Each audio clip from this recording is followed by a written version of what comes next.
Hey, it's Ryan Seacrest. Life comes at you fast, which is why it's important to find some time to relax. A little you time. Enter Chumba Casino. With no download required, you can jump on anytime, anywhere for the chance to redeem some serious prizes. So treat yourself with Chumba Casino and play over 100 online casino-style games, all for free. Go to ChumbaCasino.com to collect your free welcome bonus. Sponsored by Chumba Casino. No purchase necessary. VGW Group. Void where prohibited by law. 21 plus. Terms and conditions apply.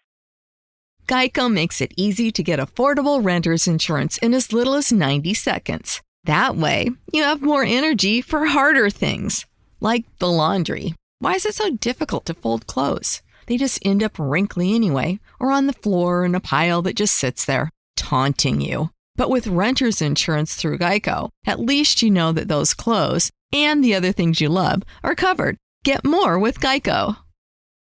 Please be advised, this episode does have content that some may find distressing.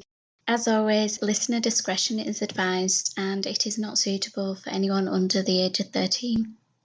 Welcome to It's Murder Up North, and this the third episode focusing on the life and crimes of Michael Peterson, aka Charles Bronson, who has spent the last 50 years either in a prison cell or a psychiatric hospital, with just 2 brief stints of freedom.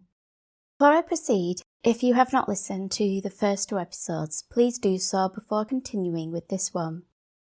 Life experiences shape us. From infancy, we learn from and adapt to the world around us. But imagine if 50 years of your life has been spent primarily in isolation, locked in a cold cell for up to 23 hours a day. Your main companion being the mandatory guards, who barely speak to you, but constantly watch you, their eyes filled with disdain, waiting for a reason to pin you down and beat you. The cell you're in is not your permanent home. These same guards could enter your room at any time, day or night, place you in restraints and take you to a van that is set to transfer you to another soulless cell, in a different prison, hundreds of miles from the current one, where another set of nameless guards take over. These prison moves could happen up to 12 times a year, with no notice at all, meaning you never have a chance to feel settled in one place. For half a century, your every move has been dictated by others, your defiance punished with violence and isolation, with you being unable to fully trust those around you, out of fear that they may stab you in the back, both literally and metaphorically. Through these experiences, an individual could be driven to paranoia. They may fight to gain control and reenact the brutality that has been acted out on them, no longer seeing individuals, but a uniform and a system that has bred hatred within that person. One could argue that they become a product of the environment around them. And this could be applied to Charles Bronson. Over the previous episodes, I covered his early years and time spent in Broadmoor.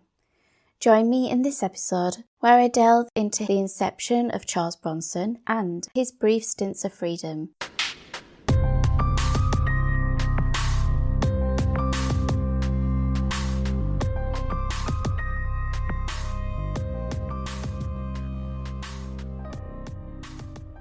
In a prison-issued tailored suit and £50 in his pocket, Michael Peterson walked free from Gartree Prison in October 1987. Waiting beyond the prison walls were his mum Ira and dad Joe, alongside his aunt Eileen. Driving away from the institution, Michael couldn't help but glance behind and watch it disappear from view. But maybe he should have heeded the warnings that those that look back are doomed to return. As they were travelling, Michael suddenly came to the realisation that his hands were not cuffed, a sensation he had become so used to. The family made a brief stop at his aunt and uncle's house, before Michael and his parents headed home, giving him the first sign that the world would continue to move on while he was inside. Instead of heading to Elmsmere Port, where he had lived at the time of his incarceration in 1974, the car drove over the border into Wales and on to the Welsh town of Aberystwyth, where his family had relocated several years earlier. His parents had taken over the running of a pub in the seaside town and were well known and respected in the community, where they were now happily retired. Michael obviously knew they had relocated, but it was only now that it felt real. He would not be returning to his childhood bedroom or visiting his old haunts. This was a fresh start, and on his first morning of freedom he awoke at 6 a.m. No guards to tell him what to do, no locked door to keep him contained. He left his parents' house and headed to the beach. The air was rich with the salty smell of the Irish Sea as he ran along the sands, a routine he would repeat over the next couple of days. By the third day he had become restless, longing for a piece of the past.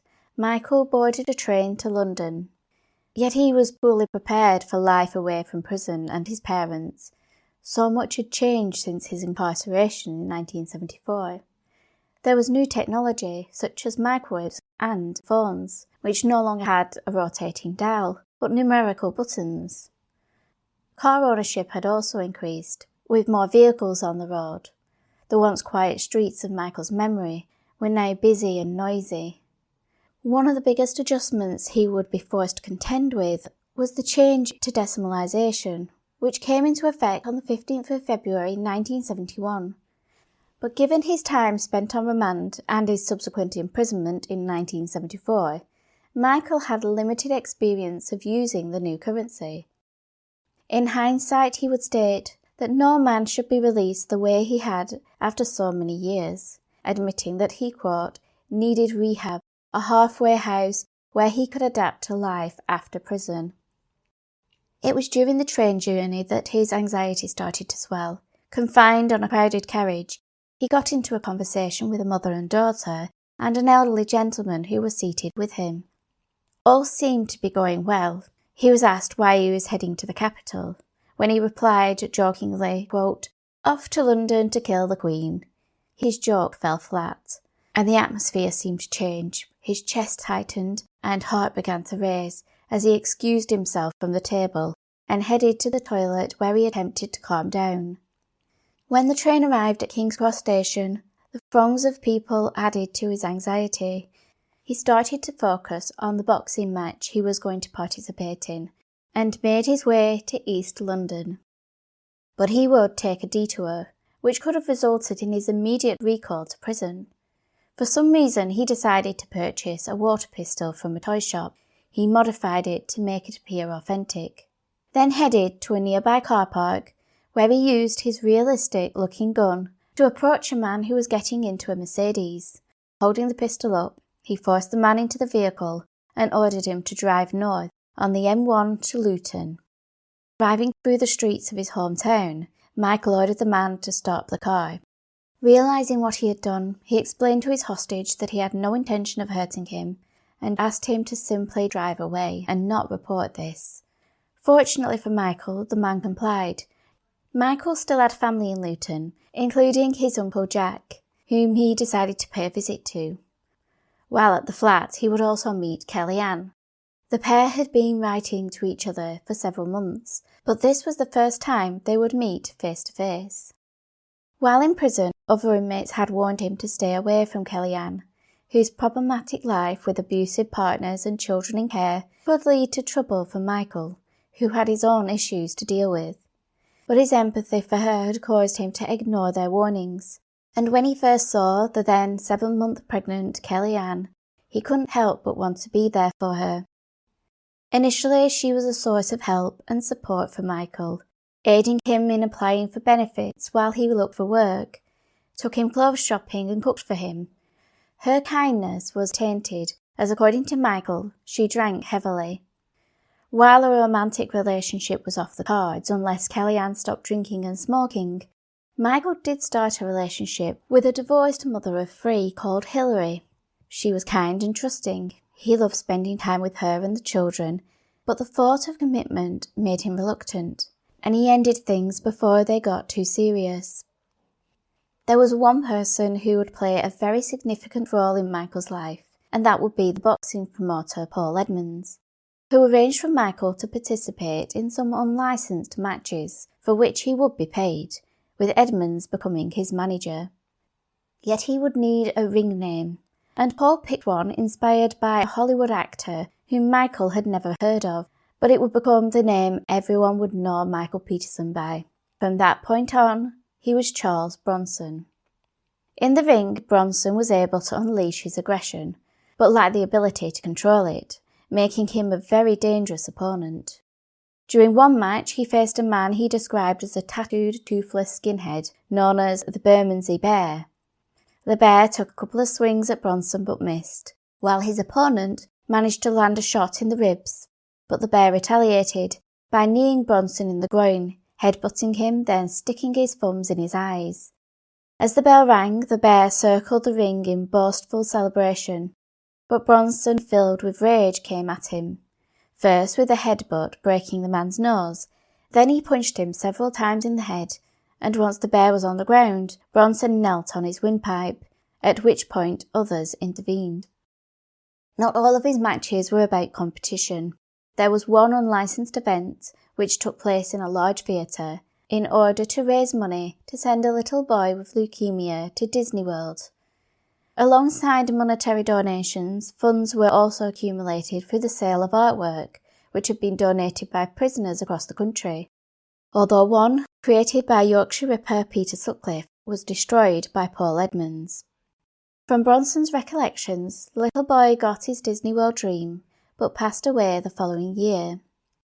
However, not all his fights were so noble, and there is one in particular that continues to haunt Bronson, as a shameful act carried out by someone who purports to love animals. He ended up killing a Rottweiler, which he fought for £10,000. While he gained his infamous name because of Paul Edmonds, Bronson would lose his freedom due to another person he would meet on the outside. 18-year-old Alison, whom he admits in hindsight he became obsessed with, and became blinded by his feelings for her, causing him to act rashly without consideration for the consequences.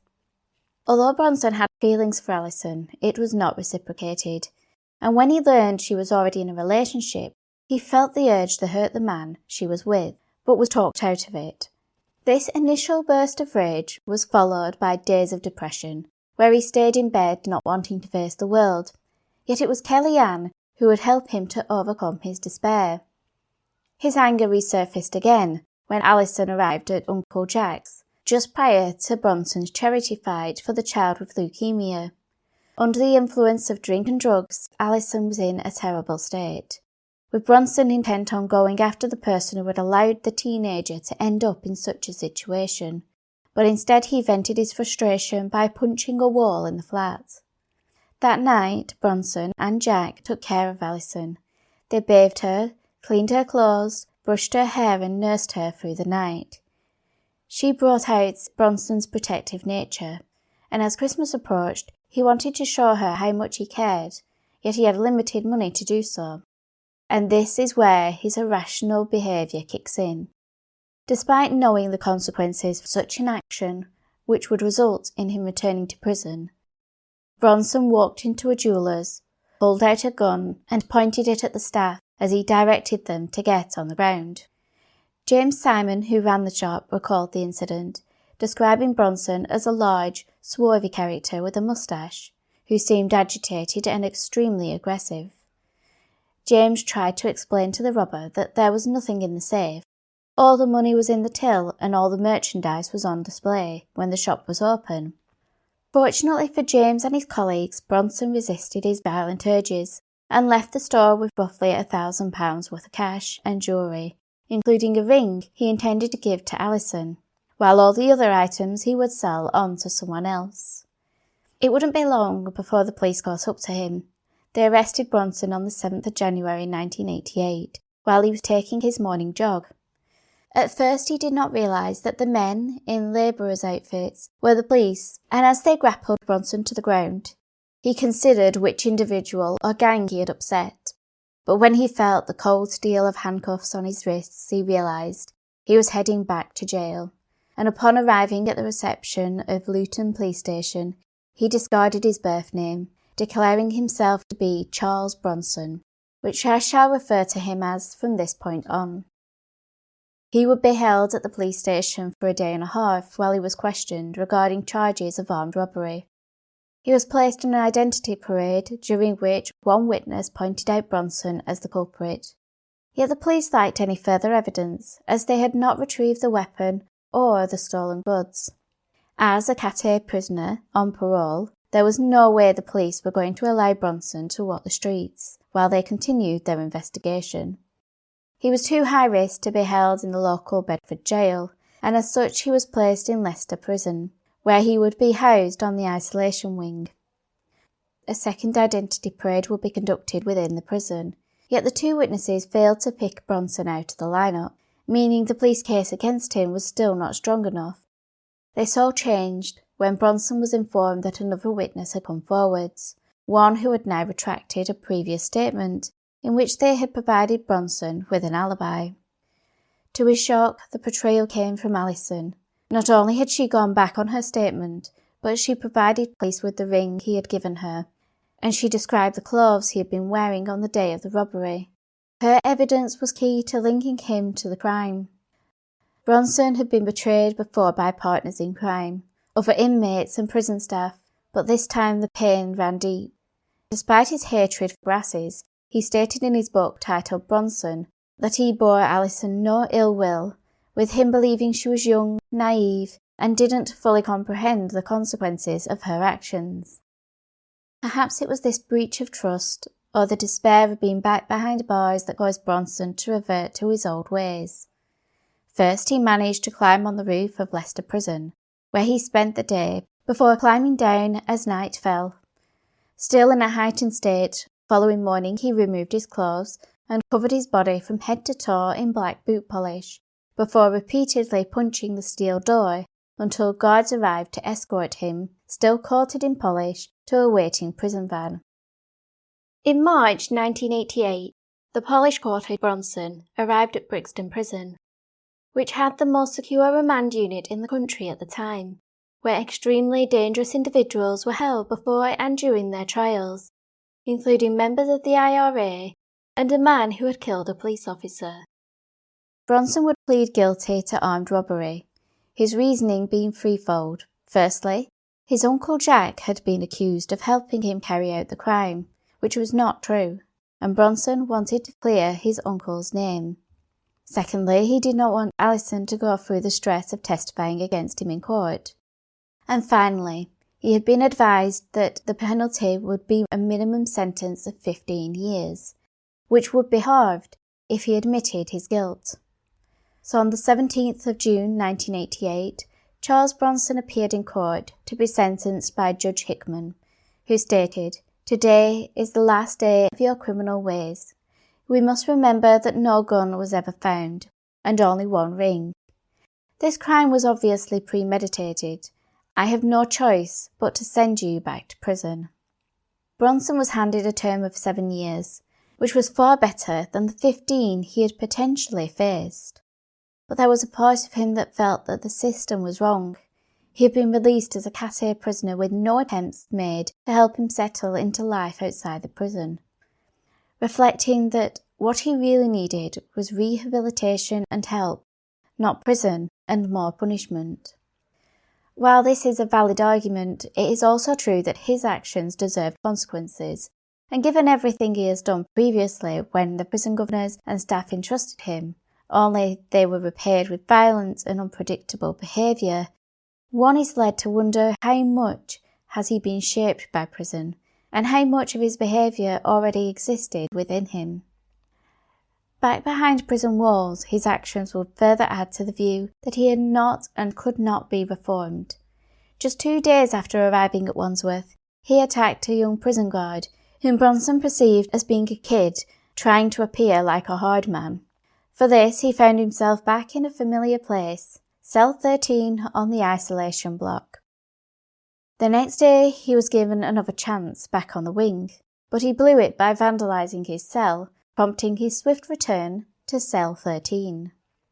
In June 1988, he was moved to Full Sutton Prison in North Yorkshire, which had been open for a year, and as such boasted the modern conveniences the older Victorian prisons lacked. Each room had its own toilet and shower. Bronson would describe it as a bloody good jail. However, despite his approval of the place, it didn't tamper his violent urges. He punched a guard in the canteen, for which he spent 56 days in isolation, and lost 120 days of remission, which is basically an award system for good behaviour that allows a prisoner to have their sentences reduced by a certain number of days. No sooner was he out of the punishment block, he would return, having thrown a bucket of water over the prison governor. Soon after, he was moved 90 miles north to Durham, where he was told he would be in a caged cell for at least a month, dependent upon his behaviour. However, within a fortnight, he was allowed onto the wings. This would be brief, as despite not causing any problems, he was taken back to Full Sutton. He would remain there until the 23rd of December, when he moved to spend a lonely Christmas as the only prisoner on the isolation block in Armley Prison, Leeds, before being returned to Full Sutton. Seemingly back on the prison's merry-go-round, his next move would be at Bronson's request, after the suicide of another prisoner had affected his mental state. His wish was granted, and arrangements were made for him to be transferred to Long Norton in Worcester, another relatively new facility when compared with the ageing buildings within the prison system. While here, Bronson developed a great deal of respect for the governor, Joe Whitty, who believed that people deserved to be treated with decency and deserved a chance to prove themselves. He put his trust in Bronson, allowing him to leave the isolation block and be housed on a wing, where Bronson was given a job as a cleaner. Governor Whitty had faith in Bronson, yet he and his prison would be repaid with violence and destruction. Perhaps this was prompted partially by the actions of Kellyanne, who had visited and written to Bronson regularly, and told him she loved him, made him feel wanted and happy. In hindsight, there were warning signs which Bronson chose to ignore, or tried to explain away, like the fact that she was unemployed but seemed to always have money, or the promises she made to limit her drinking and smoking, which she would soon break when she turned up to a visit so drunk she could barely walk. As stated in the first episode, Bronson, who was said to be a gentleman by his ex-wife, had an idealised view of how his partner should dress and behave. He expected them to act in a ladylike manner, and their attire to be modest.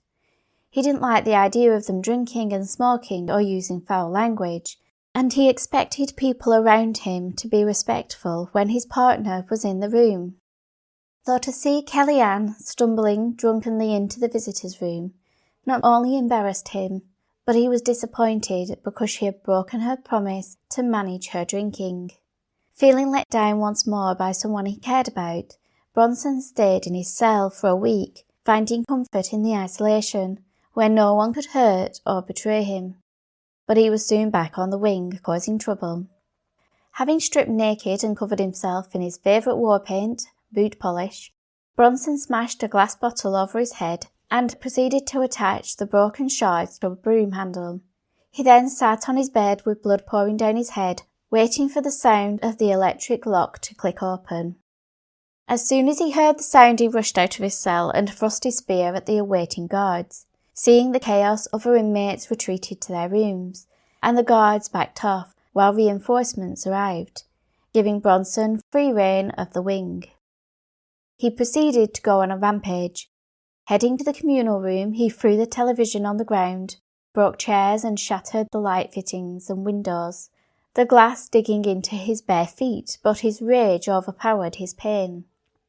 Soon he was rushed by guards in riot gear, who dragged him to the punishment block, where he was flung into a cell and sedated. Once again he would lose remission days, and his relationship with Kellyanne became increasingly strained, particularly after a drunken phone call during which she screamed and shouted almost incoherently. Bronson realised he needed to cut ties with her and change his behaviour before he ended up back in Broadmoor. The first step he took was to instruct the prison to inform Kellyanne that he had moved and not to notify her where he had gone. His next act was to try and regain the trust that Governor Whitty once had in him, especially when, despite the extensive damage Bronson had caused, Whitty permitted him to return to the wing. While back amongst other prisoners, he still struggled to adapt, particularly knowing the crimes some of them had committed. One man had been incarcerated for raping an elderly woman, and when this inmate tried to be friendly with Bronson, he found himself with a pair of scissors against his throat. When the prisoner pleaded for Bronson not to harm him, his attacker replied, "You weren't scared when you raped that old lady, were you?" followed by a stern warning to move wings or be killed. Bronson then kicked the prisoner in the groin and left him curled up on the shower room floor. This incident went unreported and unpunished, with the other inmate heeding his warnings and requesting a move off the wing. While he had a disdain for some inmates, others he befriended, including a 22-year-old whom Bronson observed was in tears while wandering the wing, a rare sight as many prisoners choose to hide their emotions in their cells. Bronson attempted to calm the youngster, but it proved fruitless. Concerned for the boy's well-being, he instructed another inmate to notify the guards, so they could keep an eye on the distraught youth. However, that night, Bronson, locked in the cell opposite where the 22-year-old resided, heard 2 loud bangs. Fearing for the boy, he and the other inmates called for the guards, but they were too late, as they opened the cell door to find the youngster had bled to death from cuts to his wrist. His death angered Bronson. The prison staff had been warned the prisoner was in a bad place, but they had failed to protect him. Seeing them milling around the deceased man's cell, Bronson threatened to have his revenge, something he was further incited to carry out when he was released from his room to be confronted by the sight of blood and broken glass on the cell floor opposite. The sight broke Bronson, who proceeded to the breakfast area, where he first hit a guard with the piping hot porridge urn, and as the guards retreated to safety, he went on a campaign of destruction, targeting the recess and the wing, before heading to where he knew the sex offenders were housed. He managed to attack 2 of them before the guards in riot gear arrived, alongside the governor, who was able to dodge a tea urn being thrown in his direction. On this occasion, it wouldn't be the prison staff that brought the siege to an end, but the intervention of his friends. They helped him calm down and walked him to the isolation block, where he curled up under a blanket and convinced himself it was only a matter of time before he was declared insane again. So when he was placed in the body belt ready to be transferred, he was surprised that he was heading to Bristol, not Broadmoor. He would face consequences for his actions at Long Larton, being held in isolation for 2 months and charged with 2 counts of assault and criminal damage. He proved he could behave well at Bristol, and had a mostly uneventful fortnight at Winson Green in Birmingham. But his bad behaviour would resurface at Winchester, where he attempted to escape from the mesh-enclosed exercise yard, but failed to break the padlock which secured the roof. Bronson would then throw the contents of his bedpan over a prisoner who had antagonised him, after Bronson didn't have a lighter and wouldn't give the inmate a newspaper he was currently reading. This incident only fueled his growing anger, and once again he donned his boot-polish war paint and naked he walked into the dining room. Here he began to throw the tables around, before heading into the guard's room, where the occupant managed to flee before Bronson barricaded the doors. Once alone, Bronson managed to find his records in a filing cabinet, and was shocked and appalled by what was documented there. He struggled to believe that the man described in those files was him, making him question whether he was truly a dangerous individual, although he claims that some of the reports were embellished, while the full story hadn't been recorded. The prison moves will continue after this incident, first to cell 13 at Wandsworth, then to Albany for 2 months, where he was visited by Kellyanne. She had played on his mind. Even when he tried to cut ties with her, he couldn't stop thinking about her.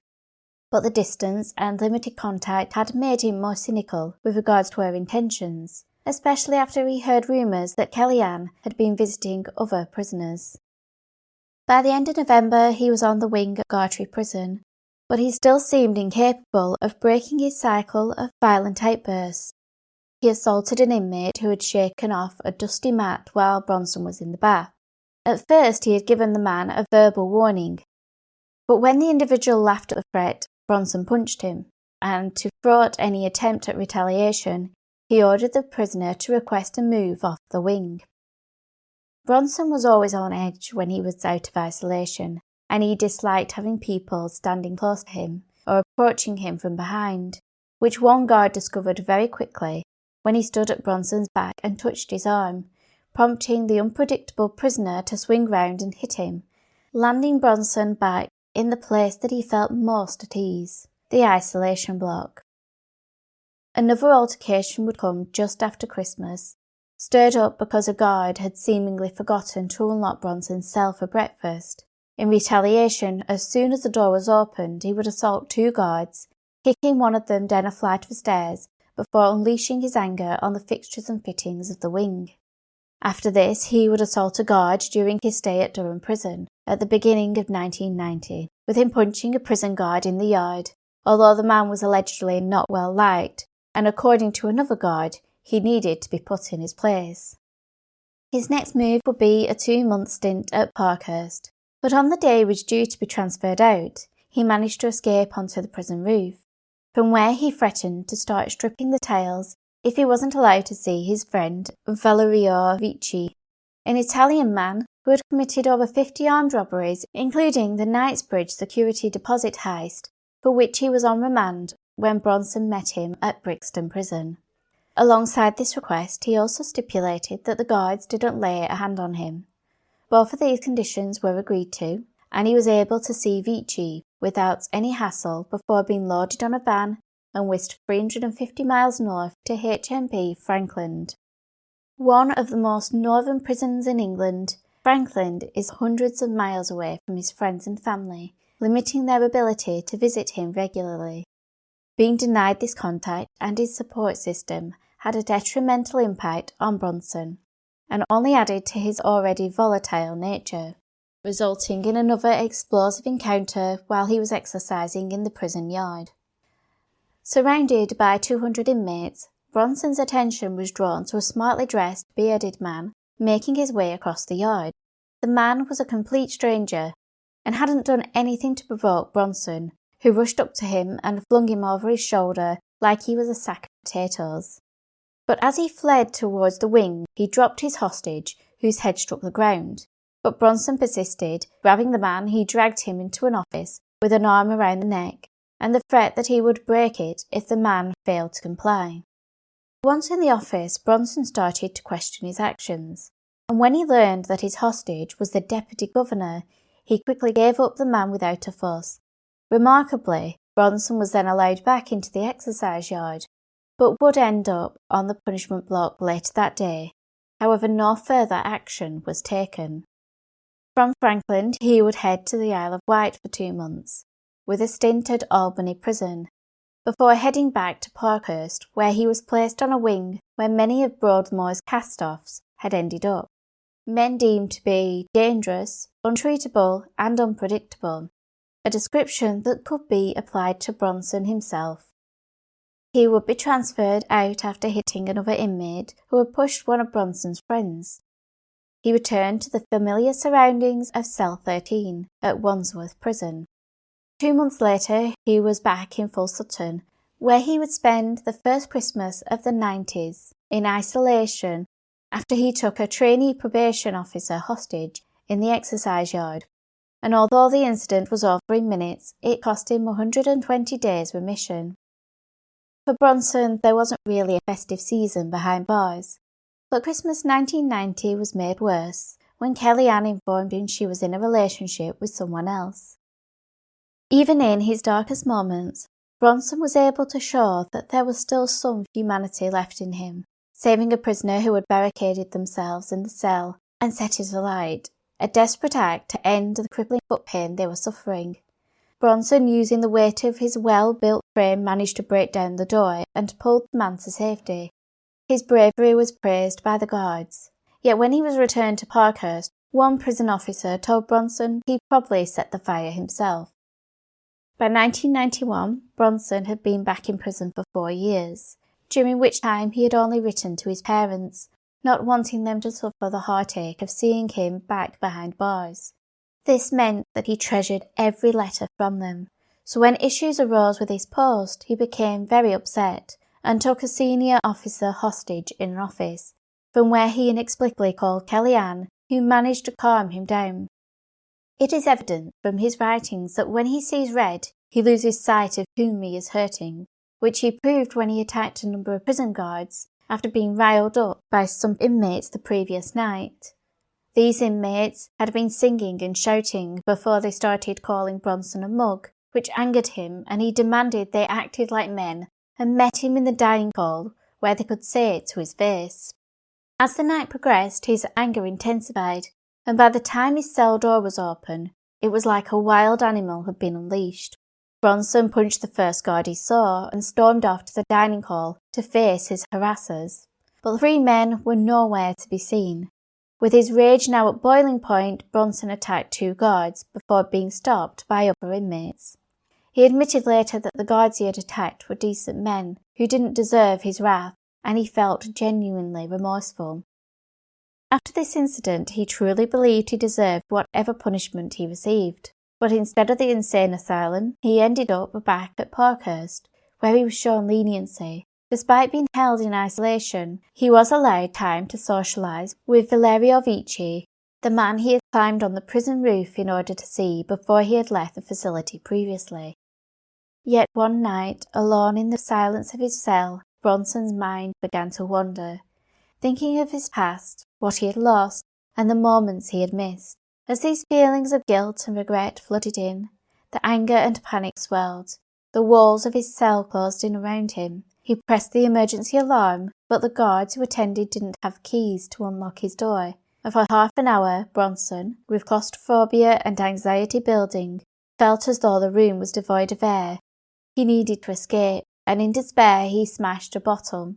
And as the door swung open, he waved broken shards at the guards, warning them to stay back or he would kill them. Not equipped to handle him, the guards retreated in order to don their riot gear. Meanwhile, Bronson had the wing to himself, and in true form, he began a campaign of destruction which would last for hours, until in the morning when he was talked down off the badly damaged roof of the guard room, earning him an extended stay in solitary confinement. One of the things he probably regretted the most was not spending more time with the people he loves, particularly when they died while he was in prison. He would endure the pain of such a loss on the 7th of September 1991, when he was informed that his beloved Uncle Jack had died. He had been there for Bronson throughout his time in prison, travelling hundreds of miles to visit him, and offering his nephew a place to stay during his brief stint on the outside. Bronson regretted that he would not be able to share another pint with him, or hear his words of wisdom and love, but he did hope he would be granted the chance to say goodbye. Yet on the day before the funeral, the Home Office denied his request, citing that he presented too great a risk. Dealing with the death alone, his grief was not helped by a visit from Kellyanne, with whom he had rekindled a relationship. It was clear she was also deeply hurt by the death of Jack, and her sadness only compounded Bronson's despair. He contemplated jumping off the prison roof in order to join his Uncle Jack, but his attempts to access it were thwarted by barriers which, no matter how hard he hit them, they refused to budge. A fortnight after Uncle Jack's passing, Bronson was taken by ferry to Albany Prison, where another inmate proved to be the tonic he needed to overcome his negative feelings. Encouraging Bronson to resume his exercise regime, he began to make good progress, but as had occurred before, his efforts would be undone. This time it was caused by Kellyanne failing to turn up for a pre-arranged visit. Bronson's disappointment was tinged with concern, as he feared that something may have happened to her, as she failed to provide any explanation for her absence.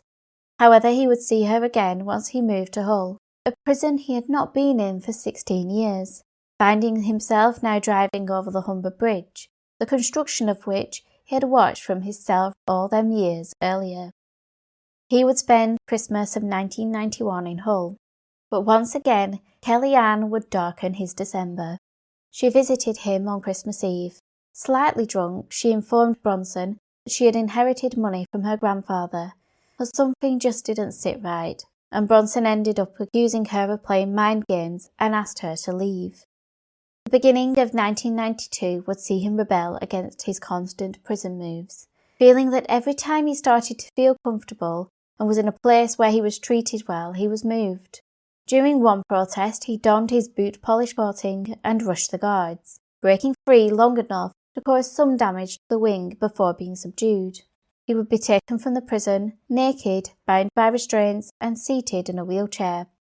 But he continued his protest as soon as he was locked in his new cell in Lincoln Prison, where he smeared feces on the wall and wrote in it, "This is your life." For his efforts, he was placed on the special unit, a place which held a maximum of 5 inmates and was segregated from the general prison population, with its own exercise yard, TV room and gym. Yet for Bronson, it offered him the opportunity to start doing art once more, something he took great pride in. However, he was inching closer to being declared insane once more, particularly after he assaulted Governor Pratt, after Bronson had a visitor turned away. He was warned in no uncertain terms that he needed to get his act together, or Broadmoor beckoned. Having attacked the governor, Bronson knew that he would soon hear the boots of guards coming to take him to his next location. This time it was a return after 3 years to Longlarton. While there he was accused of rape, a claim that would truly test his sanity. At first he wasn't aware what the accusation was, only that an incident had been reported and was being investigated by police. Hearing the news, Bronson spat at a guard and then went on to vandalise his cell. During a meeting with his solicitor, Bronson protested his innocence, going so far as to cut his hand in order to provide blood for a DNA test. Shortly after, the investigation was dropped, and Bronson learned that this was not the first time the inmate had accused someone of assaulting or raping them. Yet Bronson did not allow this incident to stop the progress he had started making, and he continued to make more upon his move to Parkhurst, where despite his animosity towards most psychologists, he began working with Dr. Don Swinton, who helped him to confront his harmful behaviour and improve his mental state. His achievements were rewarded when he was granted permission to create a pond with a bridge crossing over it in the prison grounds. Provided with the tools, he started work on his vision, but 3 days in, a small disagreement escalated into a fight, during which he was stabbed repeatedly in the back. Bronson managed to flee his attackers, only to collapse in his cell. Rushed to hospital, his injuries were treated, and he was discharged to the hospital medical wing. Unable to walk, he would remain there until he was back on his feet. But his wounds hadn't fully healed when he erupted into anger once more, destroying his cell and ripping open his stitches at the same time. He refused to be treated by the doctors, despite needing medical attention. Yet eventually he would allow 2 trusted guards to tend to his injuries instead. After this, he would be placed in an area for high-risk prisoners, alongside the infamous Robert Maudsley, whose story shall be covered in this series. There he would continue to recover from his wounds, but his attackers were never identified. For Bronson, this attack had been a low point in what had otherwise been a good year. He made exceptional progress and had proven that he could control his violent urges. As such, he was rewarded with 120 days of remission, meaning he would walk free from prison on the 9th of November 1992. Leaving Wormwood Scrubs, this release would be different from his one in 1987. First of all, he was not greeted by his parents, whom he had told he would visit for Christmas. Instead, he was collected by some friends whom he had become acquainted with while inside, and through them he had a flat waiting for him in New Brighton. As they drove away, he resisted the urge to look back at the prison, perhaps hoping to beat the superstition that those who look back are doomed to return. He was determined that this time things would be different.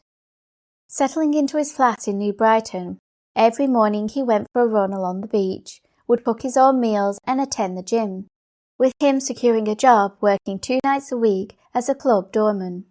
But the kindness of his friends and his new location couldn't help him shake off the ghosts of prison. He became convinced he was being watched, especially after seeing a car with 2 occupants parked outside his flat. As his paranoia grew, he risked becoming a recluse, staying within the 4 walls of his new home, but it was the death of his maternal aunt and her subsequent funeral, which was held in Luton, which forced him to leave the safety of his abode. He did so in a cloud of secrecy. Packing his bags, he left in the night, leaving his friends a note stating he had gone to find himself, heading off to Luton, where he attended his aunt's funeral and went with Kelly to visit his Uncle Jack's grave. The grief of these events cast a long shadow over him, and although he had the chance to accompany his parents back to their home in Wales, he insisted upon staying in London. But this only made him feel increasingly lost. Labouring under a darkening mental state, he thought back urges to attack and rob. Overwhelmed, he headed back to Luton. Torn, he first sought solace at his uncle's graveside, before heading to Kellyanne's flat, where he quickly realised that she was struggling with alcoholism and other burdens, with her being in no position to help him. So he chose to make his way back to New Brighton, knowing that despite asking Kelly to stop drinking, there was little between them, and his hometown represented a life that no longer existed, only adding to his sense of loss. For the first time since his release in 1987, Bronson was able to enjoy Christmas with his family, and for the most part it was an enjoyable experience. But there was still a tinge of sadness, with him realising that he hadn't seen his younger brother Mark grow up, with him feeling that they were almost strangers to each other. As 1993 came around, he felt the need for a fresh start and to make amends. As such, he decided to visit Kellyanne, but was heartbroken to find her with another man. Amidst his pain rose his anger, and he ended up breaking the man's nose. With the man leaving, Kelly would let Bronson stay at her flat, and on the 2nd of January she went out and left him alone. Soon after, the property was stormed by armed police. Taken to the station, he was questioned regarding the broken nose, but also asked about the location of a wig and a gun, and which bank he was planning to target. Bronson confessed to the assault, but he refuted the charges of conspiracy to rob a bank, possession of a firearm, and he was bemused at where such claims had come from. He would soon discover, while on remand in Woodhill Prison, Milton Keynes, that Kellyanne had made a statement to the police, alleging that he had fired a gun out of her flat window, with her friend Carol adding that he had asked her to drive him to a bank he intended to rob in Harpenden. Once again, he had been betrayed by someone he cared about. He couldn't understand why Kellyanne lied, and the whole saga sent him spinning into thoughts that she had implicated his beloved Uncle Jack and aided in sending Bronson back to prison in 1988. Knowing he was innocent, he was prepared to fight his corner. Fortunately, the statements were withdrawn, and at court Bronson would only face the charge of grievous bodily harm, for which he was ordered to pay £600 and was allowed to walk free from court. Any hopes he had of confronting Kellyanne about the situation were lost when he found her flat vacant, learning later that as soon as he was let loose from court, she had left Luton, robbing Bronson of a chance to understand what had happened. Having his name cleared, he kept himself out of trouble until the 25th of February 1993, when a car he was a passenger in was stopped by armed police. He was arrested once more and charged with conspiracy to rob a bank and possession of a firearm. Bronson admitted he had a gun, but claimed he intended to use it to end his life, not rob a security van, adding that Felix, who was driving the car, was actually his hostage at the time and had been ordered at gunpoint to drive to the hairdressers Kellyanne frequently used. Once there, he had planned to question her about his previous arrest, and he alleged he was going to kill himself in front of her, stating that he, quote, wanted her to live with that. He would have months on remand in various prisons before his day in court, yet his actions while awaiting trial only damaged his case. Having been notified that one of his friends had been denied visitation rights while he was in Woodhill, Bronson let his anger get the better of him, and he took it out on the prison librarian, Andy Love, whom he decided to take hostage. Under threats of death, Andy feared for his life for 14 hours, while Bronson toyed with the guards demanding a blow-up doll which he wanted to marry at Broadmoor. He also requested steak dinners for himself and Andy, cups of tea, a helicopter, an axe, and a machine gun with 10,000 rounds of ammunition. Bronson's unpredictable nature would be on full display, as he went from pacing the corridor like a wild animal to sitting and having a civilized conversation, then escalating back up to threats of violence, leaving Andy in a constant state of fear and unease. Yet it would not be the negotiators that talked Bronson down, or the guards who intervened, but the fact that Andy farted that ended the siege. Bronson claimed he was so disgusted that the librarian had polluted his air that he let Andy go.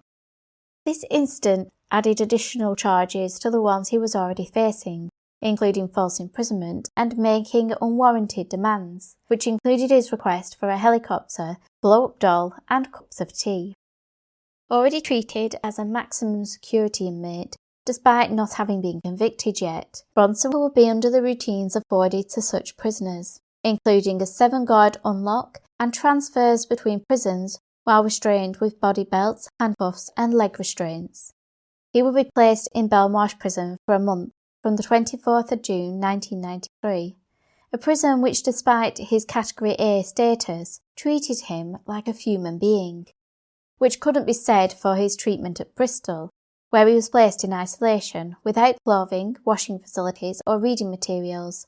A week within these hostile conditions, his mind began to go.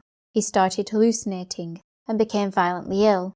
By the 9th day he had recovered from the sickness, but he couldn't shake off his restlessness, which had caused him to walk back and forth in his 10-foot-long cell throughout the night. Fortunately, he would not have to endure this for more than a fortnight, as he was placed in a van which took him to Wandsworth, where he refused to leave the isolation cell until he was given answers as to why he was being treated as a guilty man, before he had even gone to trial.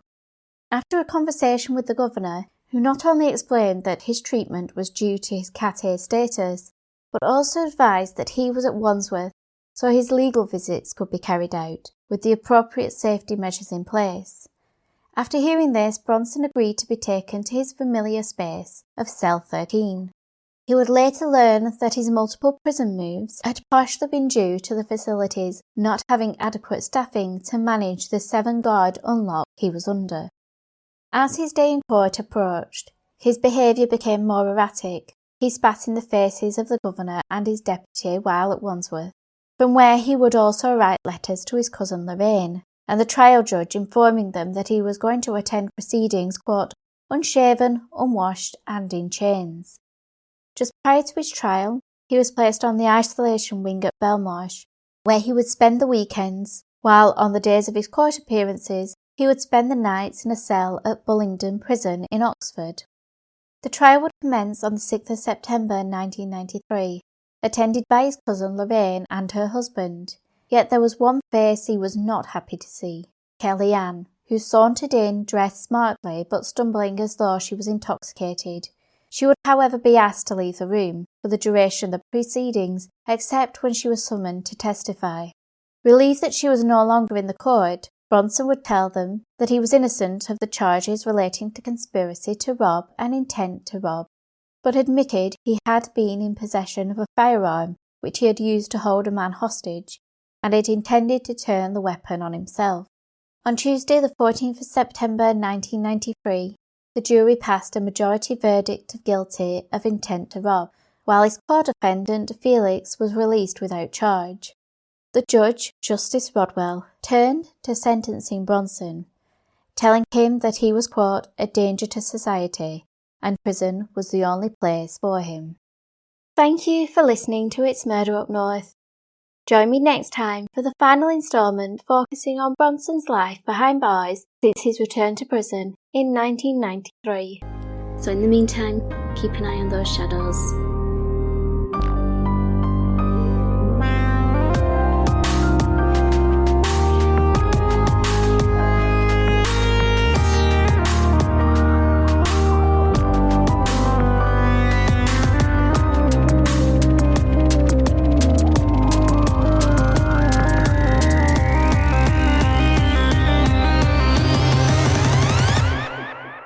Hello, it is Ryan, and we could all use an extra bright spot in our day, couldn't we? Just to make up for things like sitting in traffic, doing the dishes, counting your steps, all the mundane stuff. That is why I'm such a big fan of Chumba Casino. Chumba Casino has all your favorite social casino-style games that you can play for free anytime, anywhere with daily bonuses. So sign up now at ChumbaCasino.com.